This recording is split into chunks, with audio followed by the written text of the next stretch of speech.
Functions and set notation. A function is a special relation. While a relation is a set of ordered pairs, a function, being special, is a set of ordered pairs in which for every value of x, there is only one value of y. An easy way to see if your relation is a function is to do a vertical line. So if I draw a vertical line straight down the y-axis for my circle, x equals 0. But it crosses the circle twice. It crosses when y is 5, and it crosses when y is negative 5. So I've got one value for x, but two values for y. So while this is a relation, it is not a function. In my next example, I've got a line, and it doesn't really matter where I draw my vertical line, it's only going to hit the blue line once. So this is a function. Same for my parabola. It doesn't matter where I draw my vertical line. It's only going to cross the parabola once. So this is also a function.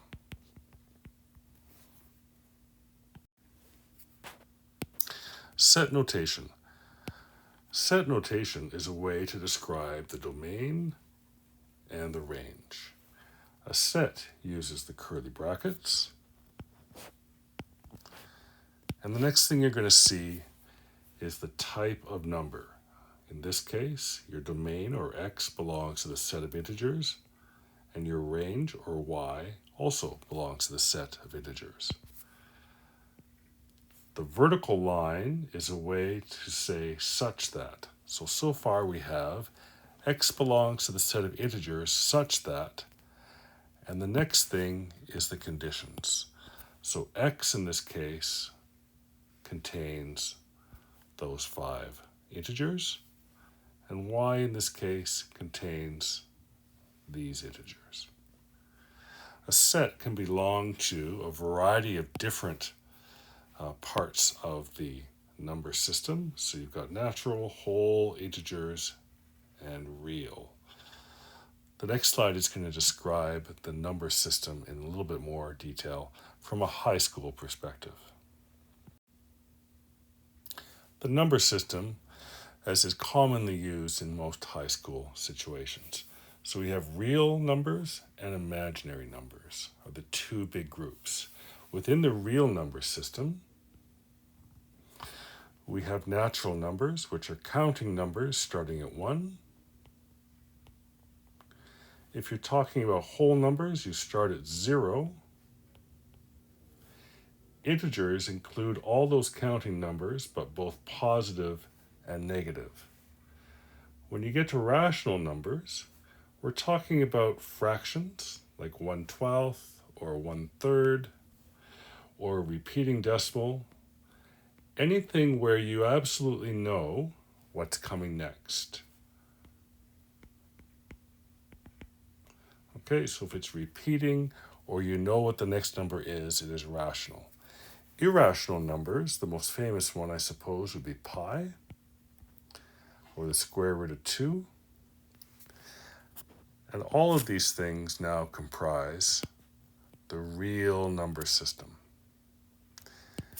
Imaginary numbers gives us a way to describe things like the square root of a negative value.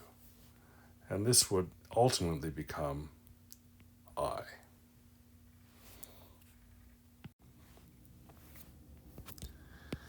Set notation can be used to describe either discrete data or continuous.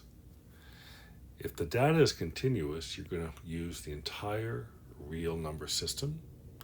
If it's discrete, you have a choice depending on what your data is. With discrete data, I like to use integers most of the time, as I find it to be the most universally useful portion of the number system. So in this case, I have a set whereby x belongs to the set of integers, even though there's no negative numbers here, such that x is 2, 4, 6, and 8. Y also belongs to the set of integers such that y is 3, 5, 7, and 9. You may see set notation with one additional piece of information. It'll be set up something like x comma and then x belongs to the set of integers such that, and then the procedure is the same. So it's up to you whether or not you want to add the additional x at the beginning. On the continuous data side, I've got a line that stretches from left to right infinitely and from up and down infinitely. So my set would be x belongs to the set of real numbers and y belongs to the set of real numbers. With my parabola, going left to right, my x values would be the same as my line because a parabola continually expands along the x-axis in both directions. My y values, however, start at the vertex, and the vertex is 0, -7. So my y value is -7. It can't be less, it can be -7, and it can be more. So x belongs to the set of real numbers such that y is equal to or greater than -7.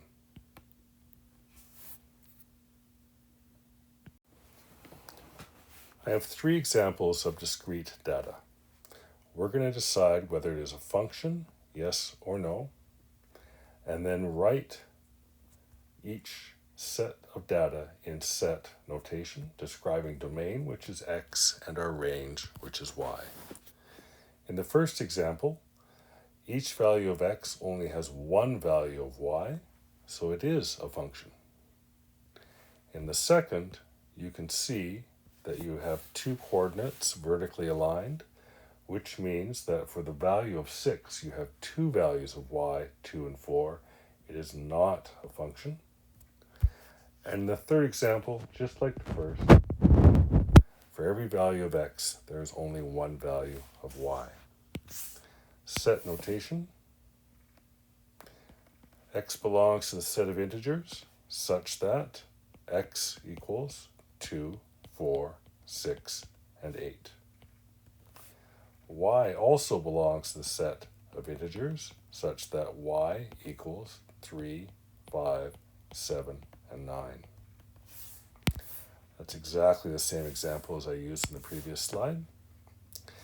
The next example, x belongs to the set of integers such that x is 6, 8, and 10. Notice there's no need to write 6 twice.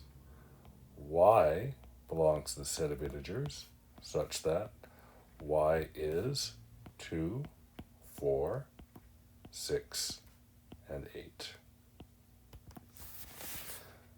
Last example. X belongs to the set of integers such that x equals, we're going to go smallest to biggest, -4, -2, 0, 2, and 4.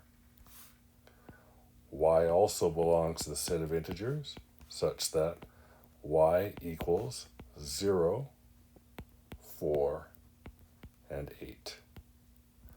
And you can see now why I like to use integers most of the time, because it's the most useful when describing coordinate data. Lastly, 3 examples of continuous data. We'll decide whether or not it is a function, and then we will write our domain and range in set notation. A vertical line can pass through a circle twice, so a circle is not a function, whereas a vertical line can only pass through a line once and a parabola once, So a line and a parabola are both functions. Set notation now. X belongs to the set of real numbers because it is continuous data, such that X is between the smallest value, which is -7, and the highest value, which is +7. So X is greater than or equal to -7 and less than or equal to +7. Looking at the Y values, Y belongs to the set of real numbers. The largest value of Y is 7, and the smallest value of Y is -7. So it's going to look exactly the same as the X values. Y is between the two 7s. With a line, recall that X belongs to the set of real numbers because it continues on forever horizontally. It also continues on forever vertically, so Y belongs to the set of real numbers. With a parabola continually expands horizontally, so X belongs to the set of real numbers. Y belongs to the set of real numbers such that it starts down here at -7 and then continues on forever vertically. So Y equals or is greater than -7.